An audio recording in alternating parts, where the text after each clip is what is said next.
దేవుని పరిశుద్ధ నామానికి స్తుతి కలుగును గాక. దైవ వాక్కు అనే డైలీ కార్యక్రమానికి ప్రేమతో మేము ఆహ్వానిస్తున్నాం. దేవుని కృపాక్షేమములు మీకు మీ కుటుంబానికి మెండుగా కలుగును గాక. ఆమేన్. ఎఫెసీయులకు రాసిన పత్రిక 2వ అధ్యాయం 13వ వచనం 14వ వచనం మనం చదివితే ఎఫెసీయులకు రాసిన పత్రిక 2వ అధ్యాయం 8, 9 వచనాలు మనం చదువు. మీరు విశ్వాసము ద్వారా కృపచేతనే రక్షింపబడి ఉన్నారు. ఇది మీ వలన కలిగినది కాదు, దేవుని వరమే. ఇది క్రియల వలన కలిగినది కాదు గనక ఎవడునూ అతిశయపడ వీలు లేదు. ఆమె పౌలు గారు ఒక అద్భుతమైన సత్యాన్ని ఎఫెసీ సంఘానికి రాస్తున్నాడండి. ఇక్కడ అంటాడు, మీరు విశ్వాసము ద్వారా కృపచేత రక్షింపబడి ఉన్నారు. అంటే మనకు రక్షణ ఎలా వచ్చిందంట? విశ్వాసము, కృప. మనం చూడండి, అక్కడ అంటాడు, ఇది మీ వలన కలిగినది కాదు, మీరేదో చేసి సంపాదించుకున్నది కాదు. అంటే రక్షణ మనం సంపాదించుకున్నది కాదు, మనం కష్టపడింది కాదు. దేవుని యొక్క కృప, మనం విశ్వాసం. మనం ఏది మనం చేయలేదంట, అది దేవుని వరమేనంట. అది క్రియల వలన కలిగినది కాదు గనక ఎవడో అతిశయపడవిల్లు. ఇక్కడ ఒక అద్భుతమైన సత్యాన్ని గమనించాలి. క్రియల వలన కలిగినది కాదు అంటున్నాడు. అంటే మనం ఏదో దాన ధర్మాలు చేసామనో, పుణ్యకార్యాలు చేసామనో, ఏమండి యాగాలు యజ్ఞాలు చేసామనో, లేకపోతే స్నానాలు చేసామనో, లేకపోతే ఇంకోటి ఏదో చేసాం. ఏది చేసినా అది క్రియల వల్ల కాదంట. రక్షణ అనేది క్రియల వల్ల కాదంట.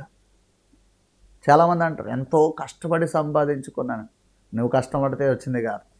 ఆమె అంటే చాలామంది కొంచెం మూఢభక్తి కూడా చేస్తూ ఉంటారు. నేను మోకాళ్ళ మీద నడిచేసాను, చెప్పులు లేకుండా తిరిగేసాను, కొండెక్కేసాను మోకాళ్ళ మీద. క్రైస్తవులు ఉన్నారండి వీళ్ళందరూ. అంటే క్రియల వల్ల దేవుడు ఏది ఇవ్వట్లేదు నీకు, అది గుర్తుపెట్టుకో. ఇప్పుడు మోకాళ్ళ మీద ఇసుకలో మనం నడిచినంతరాన్ని, చెప్పులు లేకుండా చర్చికి వెళ్ళినంతరాన్ని దేవుడు ఏమన్నా ఇస్తాడా అంటే క్రియల వల్ల లేదంట. విశ్వాసము, కృప, అది దేవుని వరం అంట. దేవునికి రక్షణ ఆయన వరాన్ని బట్టి ఇచ్చాడు, ఆయన కృపను బట్టి ఇచ్చాడు, విశ్వాసాన్ని బట్టి ఇచ్చాడు. అంతేగాని మన వల్ల కాదు, మనం చేసింది కాదంటది. అది మీ వలన కలిగినది కాదు, మీ క్రియల వలన కలిగినది కాదు. అంటే మన వల్ల అది రాలేదు, మన క్రియల వల్ల రాలేదు.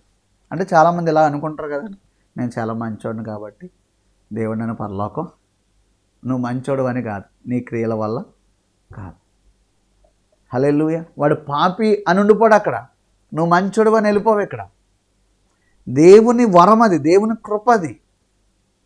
ఆమె సో ఇక్కడ విషయాన్ని మనం గమనించాలి. మన పుణ్యకార్యాలు, మన దాన ధర్మాలు మనల్ని దేవుని రాజ్యము చేర్చవు. మన మూఢభక్తి దేవుని రాజ్యాన్ని చేర్చదు. మనం కష్టపడి పరలోకాన్ని సంపాదించుకోవాలి, కష్టపడి రక్షణను సంపాదించుకో. దేవుని వరం అది, దేవుని కృప అది. అంటే మన ఏడల ఆయన కృప చూపి ఆ రక్షణను మనకు ఉచితంగా ఇచ్చారంట.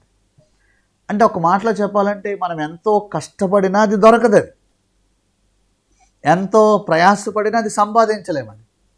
కానీ దేవుడు ఏం చేశాడంటే ఆయన కృపావరం చేత మనకు ఉచితంగా ఇచ్చాడంట. స్తోత్రం కలుగునగా. హల్లెలూయా. డబ్బుతో పరలోక రాజ్యాన్ని కొనగలమండి? కాదు కదా. కష్టంతో కొనగలమా? కాదు కదా. దేవుని కృప, దేవుని కృప. యోగ్యులం కాకపోయినా, అర్హులము కాకపోయినా ఆయన అర్హత, ప్రేమ, కృప మన ఎడల కనుపరిచి ఆయన రక్షణ ఇచ్చారు. ఆమేన్. సో క్రియల వల్ల సంపాదించడానికి ప్రయత్నం చేయొద్దు, ఆయన కృప పొందుకోండి. విశ్వాసంతో సంపాదించుకోండి, మూఢభక్తి చేయొద్దు. దేవుని కృప నిశ్చయముగా మీకు అధికముగా తోడై ఉండునుగాక. పరిశుద్ధుడైన తండ్రి, విన్న వాక్యాన్ని వారు గ్రహించి జ్ఞానం ఇవ్వండి. ఆయన మర్మాలు ఇంకా లోతుగా వారికి బోధించండి. మీ కృతజ్ఞతలు చెల్లిస్తూ ఈ వాక్యాలు వినిచిన ప్రతి ఒక్కరూ బహుగా దీవించబడి ఆశీర్వదించబడదురుగాక. యేసు నామములో దీవించడుగుచున్నాను మా పరమ తండ్రి. ఆమేన్. God bless you.